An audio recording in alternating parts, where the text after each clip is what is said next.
more words just about the value of urban trees. You might ask, why have we bothered to save a poplar tree? Even though this is the last poplar tree between the two piers of Brighton and Worthing, and it's a unique tree, and it's only one tree. A lot of people say, well, why don't you try saving forests or woods? The thing is, it's not just a tree, it's an ecosystem. And it's a rare, dwindling ecosystem.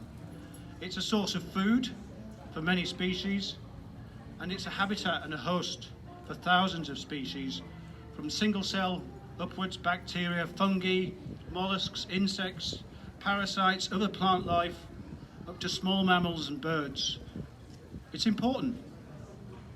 Many of the species that live on this tree specialise on poplar trees. If you take the poplar away, they perish. And when a tree like this is felled, those species have nowhere else to go. There aren't other poplar trees that they can quickly move to, and most of them are not mobile anyway. You know, they go when the tree goes. When you have a loss of habitat like this, it has a domino effect.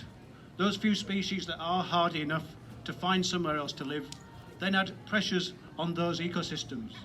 And so the less hardy species are under more pressure, and that's why you see more and more species dwindling, less insects, less bees and less birds. Urban trees are important. We need to keep them to protect the greater, wider habitat. Unfortunately, there is a trend within local councils and the planning system of justifying removal of mature trees because they're planting new ones. But unfortunately, that doesn't add up.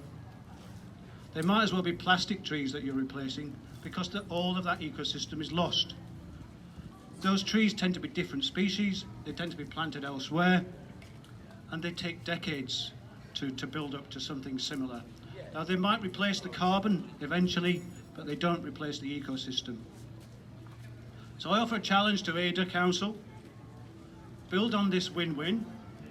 Consider the value of biodiversity in the trees, not just the carbon. Update your planning policy and make sure that all future developments, by default, retain the trees that are mature and healthy as part of that development. Thank you.